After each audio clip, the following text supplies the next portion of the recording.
We're back for part 2 of this lesson. While I was taking a little bit of a break, I thought of some of the trickier letters. If we're taking letters, which are lines, and turning them into shapes, I know S is a tricky one. There's an S. It's a curvy shape. Whenever I want to make this a bubble letter, I'm tempted to go here. But look, I'm going to run out of space. What I'll do is start from the back and work forward. Even then, I might run out of space a little bit at the top. There we go. S was tricky. Another tricky letter is X. It's just 2 lines going across, but it can get tricky if you're not careful. It didn't turn out that bad. Oh! There, see? Sometimes people would want to rip their paper up or wrinkle it up and throw it out, but you can erase, or, watch this. You may have a roller. This is an old roller. Just trace it.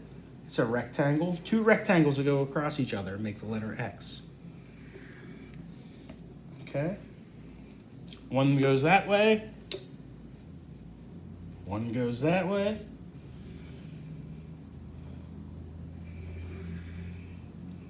And there you have a block letter or bubble letter X. Okay? And also, while I was taking a break and thinking about things, I figured, why not also do some numbers? We'll do the letter 8. All right? But what you can do is make it a little fatter. Put a couple little round shapes in there. You have a bubble letter 8. Then erase the parts you don't need carefully. Okay?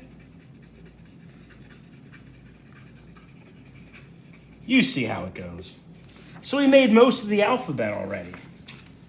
We turned most of the alphabet. There's an O, and a G, and a C. Look at that scary C.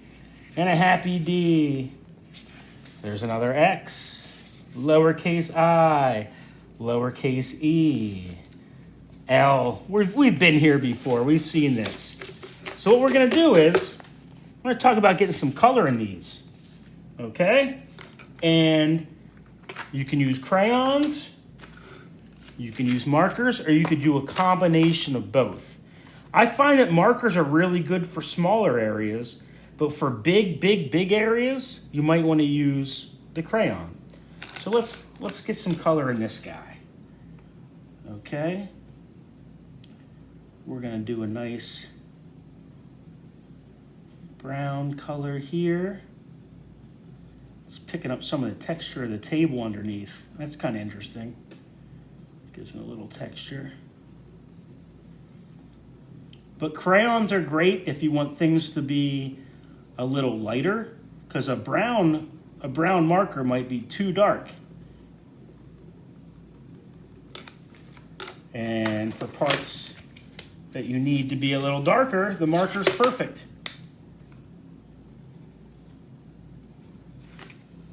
Alrighty, let's color some of that hair up there. We're going to give them dark hair. You see, there's the point of the marker that makes a thin line, but if you use the side of the marker and practice, look how much faster that colors in. All right?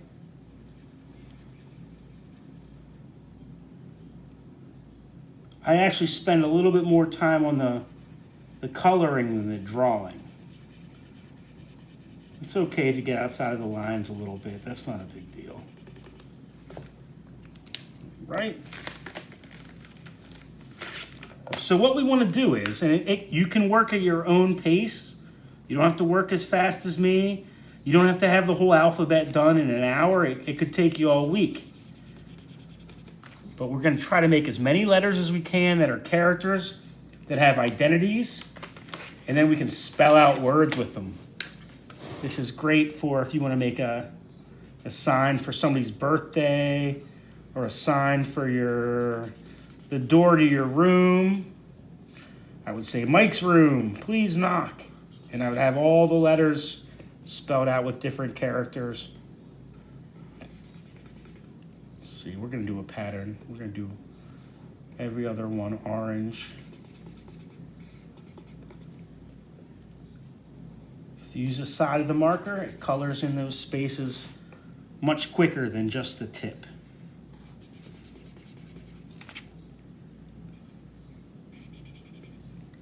Okay, oh, that's part of that stripe there. Orange, white, orange. It's a pattern, orange, white, orange. Hopefully you're learning about patterns and looking around in your daily life and seeing that patterns are everywhere. Patterns are in art, they're in music, they're in buildings. Look around for patterns. When you start to really get into art, you'll find that it's tied into everything. Everything has shapes and colors, buildings and food and people and your favorite cartoons and video games. Everything has patterns, shapes, colors. Now that's not exactly the same on both sides, but guess what? It's good enough. I like it. I can always tell people that's the way I wanted it to be. Oh, my bad. I meant to color the hand brown, but I colored that, but I'll show you how we can fix that. Sometimes when you're learning to make art, you make little mistakes and boo-boos here and there, and you might want to ball up the paper and get frustrated. Don't. Just relax. It's not the end of the world. Should be fun. Art is fun, but it's also work. But it's fun work. It's not always easy, but that's the point. If it was easy, it wouldn't take so much practice to do it. Watch this. There's just a little bit of crayon there. I don't normally put marker over crayon, but if there's just a little bit, goodbye. Goodbye, mistake. Hello, cool blue sleeve. All right. I'm working a little faster than I normally would because I don't want to spend the whole video doing this M. But if you keep practicing, you'll be able to work pretty quickly too. Right? Almost there. What I like to do is outline the shape, because when you color outside of the lines, usually it's because you get really, crazy and fast near the end. Near the borders. Take those slowly, and then you can color the inside fast. All right, this M guy is almost done. Then I think I'm going to do one of my numbers. Most of my characters too have been pretty friendly looking. You can make monsters and bad guys and bad girls. You need those kind of characters if you're going to have good guys and good girls. All right, M or W. Let's see. Let's see that W one more time. See? Yeah, he's doing a headstand. Where did I put my letter 8 or my number 8? There's G. I have all these letters. Actually, I can do this quickly. I had an idea for 8. 8's like 2 bumps connected.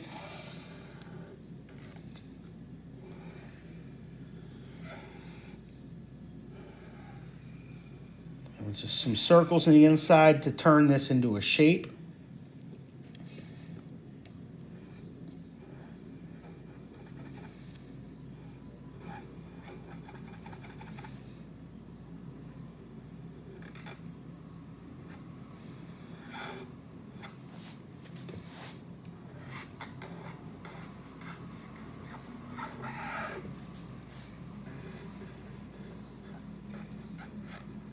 This is the belly.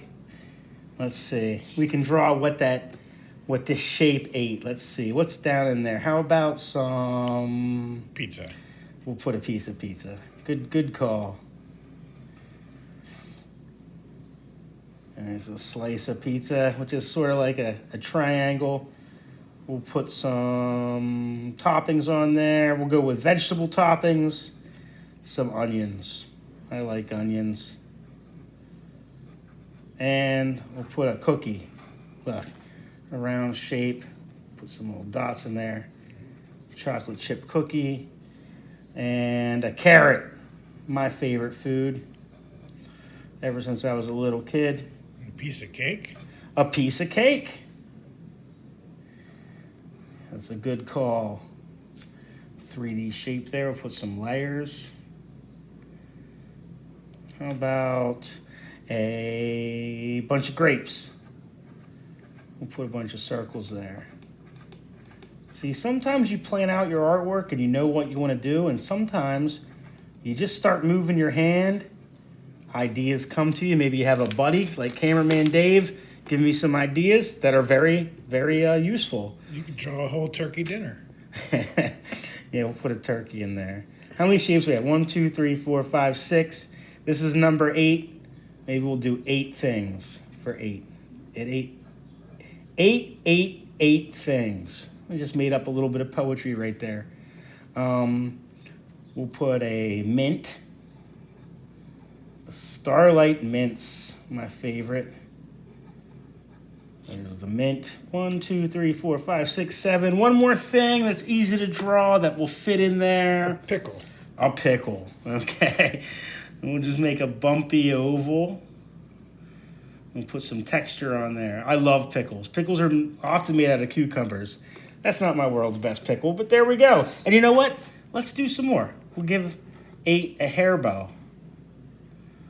He's going to have an upset tummy. And a necklace. Yeah, but this is what makes making characters fun. They have their own identities. They have their own little stories behind them. Where this is, put some eyelashes.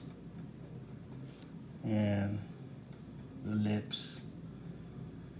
Because nobody's mouth is just a line. Everybody has lips. So there's my 8. Okay? What was I going to do next with these letters? You know what? We need some scary ones, Dave. This was in lowercase h, which I decided I like better as a Y. Let's do this.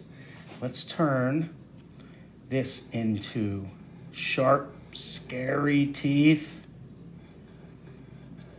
And sometimes you'll use the shape of a letter or a number to make a character. And it might make more sense to have the character on its side. That's also fine. They don't have to be up and down like that. You're making the rules when you do art. Watch, this is going to be like a sort of a crocodile. There's the nose. This area became the mouth, as you saw. All right. And it may be not even a crocodile, just an imaginary character that never existed before. Here's where the eye is. I love this one. All right. Let's see. And then, since we're making up a creature that never existed before, there's no right or wrong way to do it. So here's its legs. Here's how it gets around. All right. He stands like a person. Stands like a person. I'll put some scales. These are like little letter U's. Little bent shapes, bent lines that you can put on there to make it look like it's scaly. All right. I'm working kind of fast, but you know, I don't want this letter or this video to be 2 days long. And a lot of this is just to inspire you. You don't have to do it exactly the way I did it. You might have better ideas than I do. I bet you do. I bet you have better ideas than me. Here's some spikes along its back. And that used to be a lowercase h, which I looked at as a lowercase y, which I turned into a creature that doesn't even exist, that now exists because I made it. And you can make things too. It's a dinosaur. It's some type of dinosaur. Maybe it did exist. All right. Oh, let's put a squiggly line in there. And I think we're almost done with this step of the project and ready for the next step. Time for another break. All righty. See you soon.